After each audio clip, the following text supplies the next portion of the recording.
नमस्कार.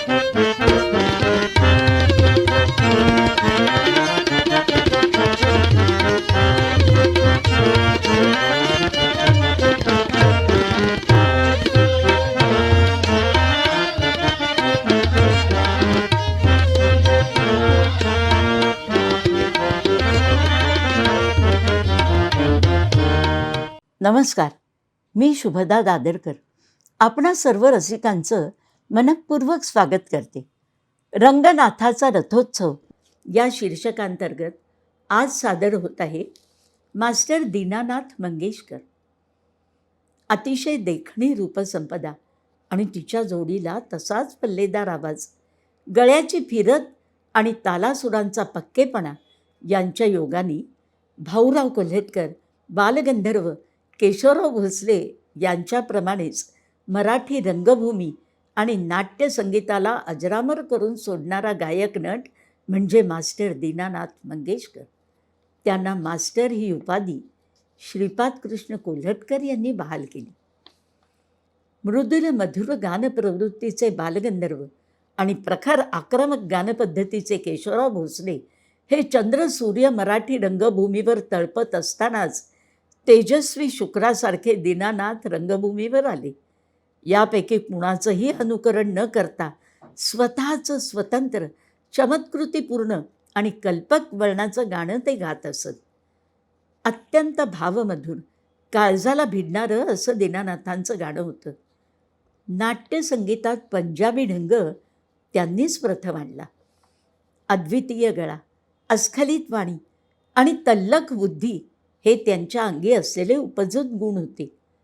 निकोप प्रसन्न चढासूर, भिंगरीसारखी फिरणारी तान आणि पक्की स्वरस्थानं ही देखील देवानी त्यांना दिलेली देणगीच होती. रघुनाथ मामा माशेलकर हे दीनानाथांचे पहिले गानगुरू. त्यानंतर रामकृष्णबुवा वझे, गणपतीबुवा भिलवडीकर, भाटेबुवा, निसार हुसेन, कथ्थक नर्तक सुखदेव प्रसाद इत्यादींकडून त्यांनी गाणं मिळवलं. त्या काळात सुमारे 5,000 दुर्मिळ रागरागिण्यांचा चिजांचा संग्रह त्यांच्याकडे होता. दीनानाथांचं गाणं संपूर्ण मोकळं, बाहेर फेकलेलं, अमर्यादाकडे झेप घेणारं, विलक्षण बुद्धिमान आणि नवीन क्षितिज शोधणारं असं होतं. त्यांचे शब्दोच्चार स्वाभाविकपणे अतिस्पष्ट आणि जोरकस होते. स्वरांना आणि शब्दांना तीक्ष्ण टोकं होती.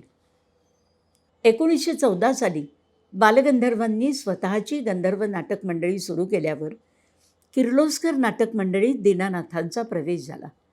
1915 ताजे वफा या हिंदी नाटकात कमलेची पहिली स्वतंत्र भूमिका त्यांनी केली. किर्लोस्कर नाटक मंडळीत दीनानाथ 4 वर्ष होते. 1918 एका ध्येयवादी, नाविन्याची आवड असलेल्या साहित्यप्रेमी अशा नाटक कंपनीची त्यांनी स्थापना केली. नाव होतं बलवंत संगीत मंडळी. गंधर्व आणि ललित कलादर्श अशा प्रस्थापित नाटक मंडळींच्या बरोबर बलवंतने स्वतःचे स्वतंत्र स्थान निर्माण केले. राम गणेश गडकरी यांनी भावबंधन हे नाटक केवळ बलवंतसाठीच लिहिलं.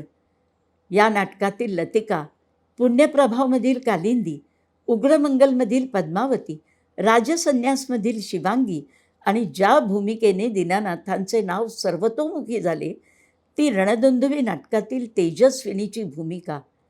ह्या सर्व भूमिका आपल्या नाट्याभिनयाने दीनानाथांनी विशेष गाजवल्या. उग्रमंगल नाटकात तर छोडो छोडो बिहारी या ठुमरीवर ते नृत्य करत असत. हा ठुमरी नाच हे त्या काळी रंगभूमीवरचं फार मोठं आकर्षण ठरलं होतं. मानापमानमध्ये धैर्यधर, ब्रह्मकुमारीमध्ये तपोधन इत्यादी पुरुष भूमिकाही त्यांनी केल्या. पण ध्येयवादी, आक्रमक, स्वतंत्र बाण्याच्या त्यांच्या स्त्री भूमिका खूप गाजल्या. दीनानाथ हे निर्भयी वृत्तीचे आणि प्रखर राष्ट्रभक्ती अंगी असलेले कलाकार होते.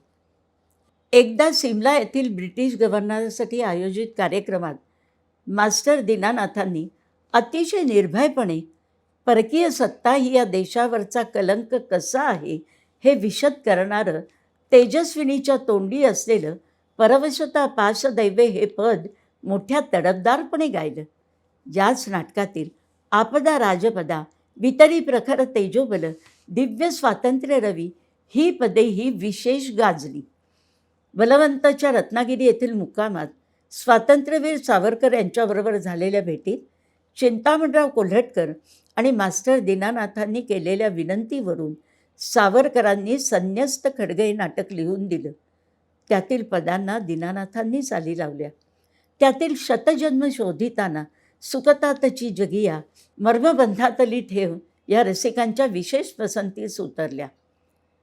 दीनानाथांच्या गायकीविषयी बालगंधर्वांना प्रेम होतं. एकदा ते म्हणाले होते की हा मुलगा जर माझ्या नाटक कंपनीत यायला तयार झाला असता तर मंगेशीपासून मुंबईपर्यंत रुपयांचा गालिचा घालून त्यावर अमृत शिंपडून मी त्याचं स्वागत केलं असतं. त्याच्या गळ्यात काळीज हेलावून टाकण्याचं सामर्थ्य आहे. सामाजिक भान असणाऱ्या दीनानाथांनी लोकमान्य टिळकांनी पुरस्कारलेल्या होमरूल चळवळीच्या फंडासाठी पुण्यप्रभाव नाटकाचा प्रयोग केला होता. ज्या प्रयोगाला लोकमान्य टिळक स्वतः आले होते.